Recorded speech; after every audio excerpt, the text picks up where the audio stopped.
So the agenda of this session is I will give my introduction to you all. I will talk about stress, its effects on the body, mind, and behavior. Then I will give you techniques to deal with the stress, to navigate our stress, and therapeutic lifestyle changes, stress management Whoa, can I techniques, have 1-4? and then few takeaways from the session to remember. So here I am. I'm Asma Sheikh. I hold master's in professional counseling. I'm a qualified mental health professional. I'm certified in marital and premarital counseling. I work with teens, kids, adults, couples, and I have experience in parenting and addiction group counseling. And here's my contact information if someone wants to reach out. So as Nabila said, we are living in the middle of the pandemic and it's unprecedented and stressful times. So what is stress? Basically, stress is a feeling of emotional and physical tension that can come from any event. It's basically a body's reaction to face a challenge, and our body is stimulated to produce stress hormone cortisol that trigger flight response to activate to face a challenge and activate our immune system. This response helps us to respond quickly to a dangerous situation. So if cortisol level is appropriate, that can pump us to prepare for an event like exam. If the cortisol level is high, then it can produce the side effects such as memory impairment, increased blood pressure, lowered immunity, inflammatory responses, and diabetes. And stress is a bigger deal with the diabetes because the part of the body system that prepares us to manage stress also releases the hormone glucagon, which causes blood sugar to increase. The reasons of the stress is the loss of a family member, unemployment, chronic illness, divorce, separation, workload, financial issues, or maybe the toxic environment you are living in. All these stresses can be potentially a cause of a trauma if untreated. So there's a fact from 75% to 90% of doctors' office visits are for stress-related ailments and complaints. And women are more prone to have stress because of their completely different hormonal system.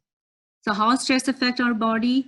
The physical manifestation is insulin resistance. We just talked about it.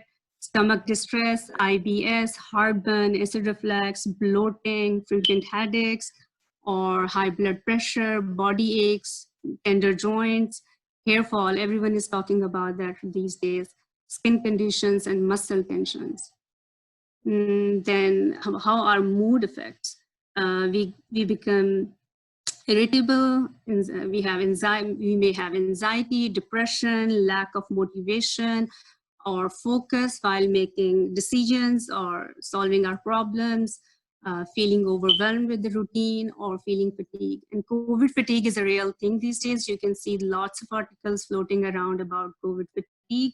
How we deal stress or how our negative behavior become our coping mechanism is we are eating under stress, overeating. It's again related to diabetes.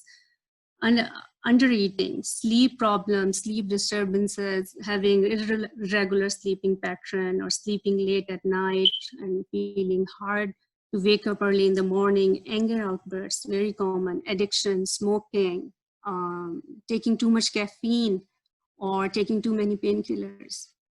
So let's move on to the coping strategies. These are the therapeutic lifestyle changes which we can incorporate in our daily routine to navigate our stress. So I pulled out the basic big 8 ones, which are well researched, well studied, and are effective. The number one regarded through different researches is physical activity. Having 20 to 30 minutes of a physical activity for 5 days of a week is recommended. It can help people with depression, major depressive disorder, anxiety, stress, sleep problems, and so on. Basically, have 30 minutes of exercise. You can do running, jogging, swimming, or skipping rope, or having a short walk around the block, or playing with your kids outside, playing any sport. Basically, the purpose of doing physical activity is getting your blood flowing through your mind. The next one is nutrition and healthy eating. We all know we are what we eat, and make wise choices. Eat your greens, your fruits, your protein, healthy fats, complex carbohydrates, and stay hydrated. Plan your meals ahead of a time to avoid obesity. Again, obesity facilitates diabetes, cancer, and different illnesses. And you can plan your meal. There are lots of videos on YouTube or on internet. You can get idea from there. And if it seems daunting, how to manage time for physical activity, then meal prepping with your workload, or running, if you're running errands, you are homeschooling your kids, then make a routine or make a timetable and stick to it. Have the same time for your bedtime, your eating, your dinner, your lunch, your breakfast. Or if I see people who get anxious with following a timetable, in that case, you can prioritize your tasks. What is most important can be done initially, and rest can be done during the week or rest of the day. Sleep hygiene. Sleep is very critical for brain functioning. 7 hours of sleep can improve sleep and immunity, and your productivity, and increase your metabolism. So having a set time for your sleep. Do not use your phone while you are in the bed. Eat your dinner before 3 hours of your bedtime. Write down your tasks, or your feelings or your thoughts before sleeping, so your brain can be at peace before sleeping. You can do meditation or journaling, which I will explain in the next slide. Limit your screen time. No aimless scrolling on the phone all the time, on the social media, or listening to the news. Just have a dedicated time window for your social media, when you are texting back to your friends, when you are responding to the emails, or watching your favorite shows, or uh, enjoying on your social media apps, or have limited sources of news, let's say 1 or 2, like CDC, the authentic ones. Then make social relations. Be active with your loved ones, and uh, cook food together, or have FaceTime with your family. Social relations and being socially active is a really antidote for the stress.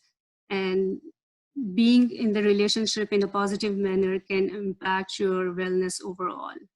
Altruism, this is another great technique or that you can incorporate, basically helping people who are in need. Donate or volunteer to an organization, uh, just like Sarah's in the organization. So help people around. And there's a recent study conducted in a COVID time in Europe. Researchers found out that the doctors, nurses, and the frontline people are less susceptible for the depression, and they have lower level of anxieties just because of their compassion, and their altruism is so high to help people to fight with the disease. So worry for others, and this worry for others can transform your own stress and your own anxieties into altruism, and altruism is so empowering. Being spiritual and doing prayers is also very vital in our life, and soothe yourself with the prayers. Have positive belief system, uh, just be strong spiritually and connect with Allah. And we have seen people recover quickly and heal quickly when they are connected with their God. Let's talk about the stress management techniques. I pulled up few famous one here. The deep breathing is the famous one technique, and this skill is very easy. It controls the symptoms of anxiety, anger, and stress. When we try this in a deep breathing way, like taking their breath slowly, holding it, and exhaling it for 8 seconds, Slowly, it will trigger body's relaxation response. I mentioned the yogic method here, 468. It means taking a deep breath for 4 seconds and then holding it for 6 seconds and exhaling it out slowly through your mouth. If you want, I can try with you guys. So let's try together. 1, 2, 3, start. Okay, close your eyes and take a deep breath for 4 seconds. 1, 2, 3, 4. Hold your breath for 6 seconds. 1, 2, 3, 4. And exhale it out through your mouth slowly.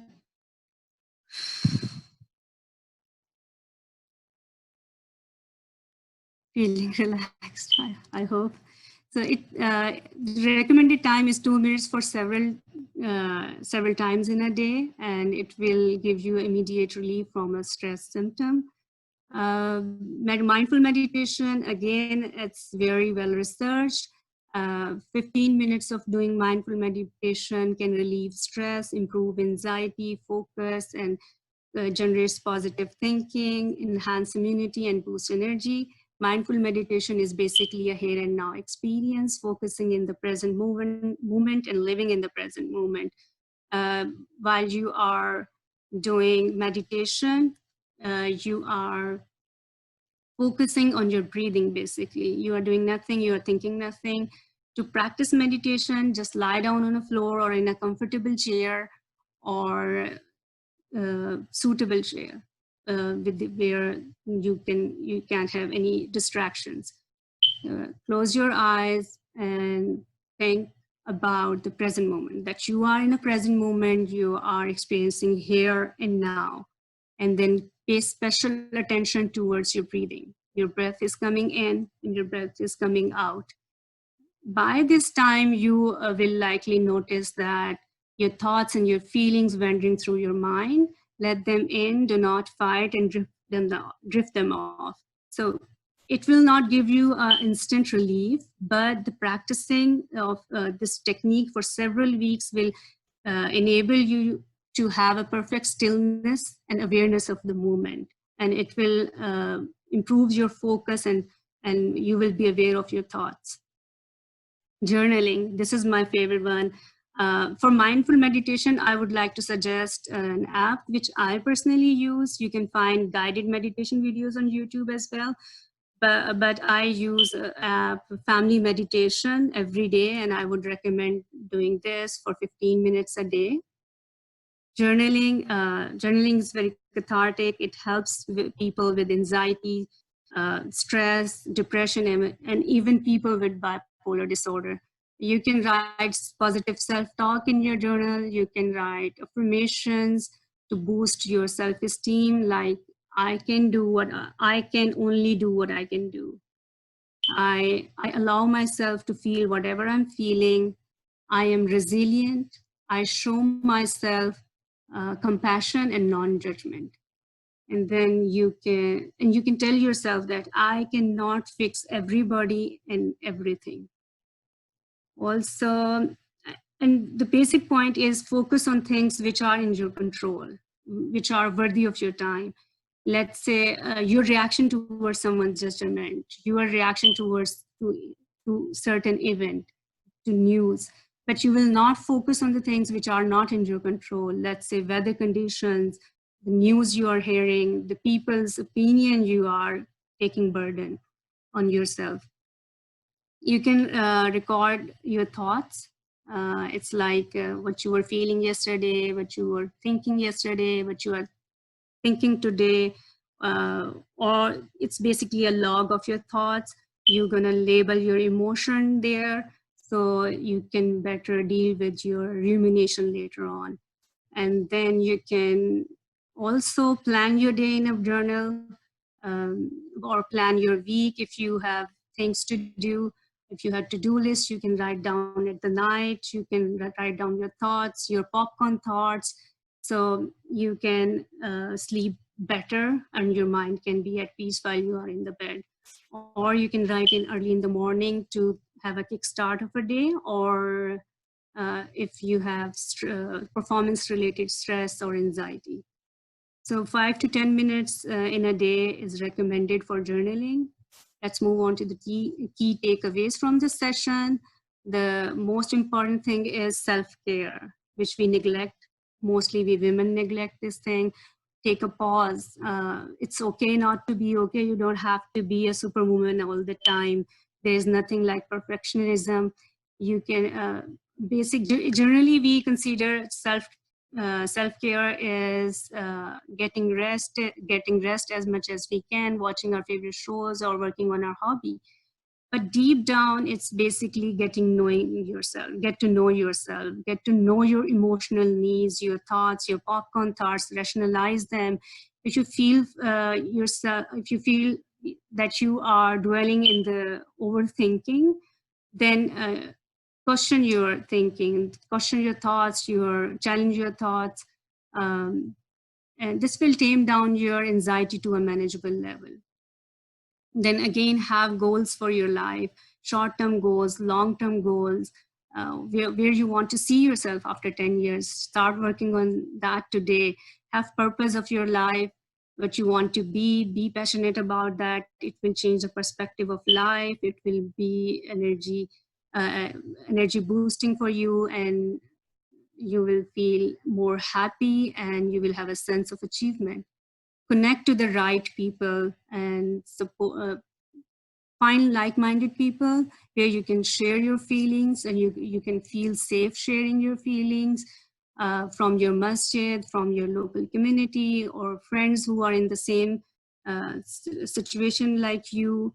Or you can set up or join an online support group where people share their feelings or their coping mechanisms. You share your stuff, they share their stuff. So just like having a list of online resources for deep breathing techniques, meditation app, your affirmations, your positive self-talk, your physical activity routine or log, so you can better help each other. And the most important thing, which I cannot stress more about it, is ask for help. Ask for help from your family, from your husbands, from your kids, from your friends. Make it normal to ask help. Whenever you feel like you can't do it, listen to your body, take a rest, take a pause, and ask for help. And seek professional help. Yes, seek professional help. If you are feeling that you are in a situation or in a bad loop of thinking, or something is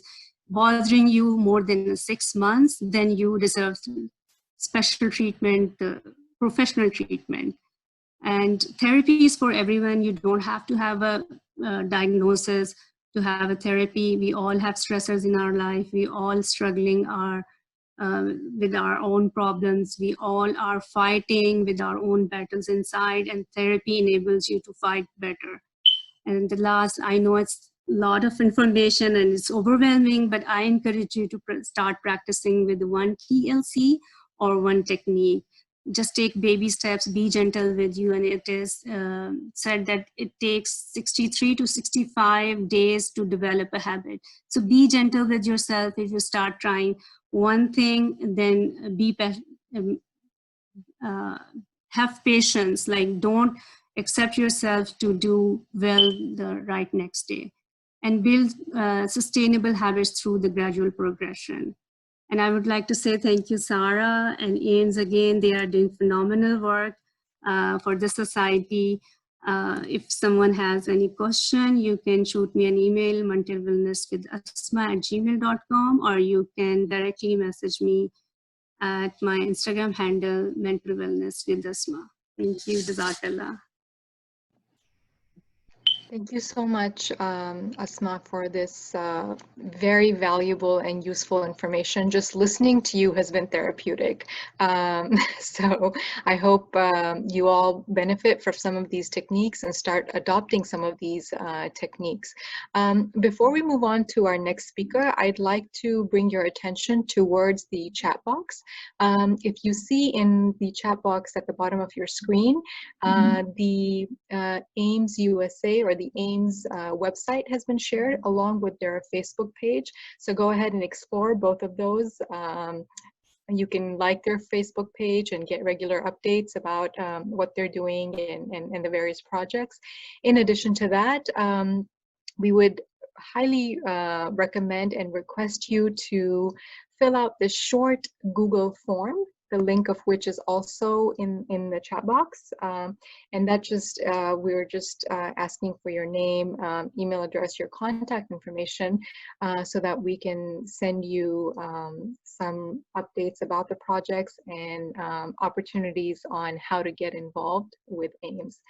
So you will not be inundated with emails. You won't be getting emails every day from AIMS. Only the really necessary and valuable information will be sent to you if you go ahead and kindly share your information.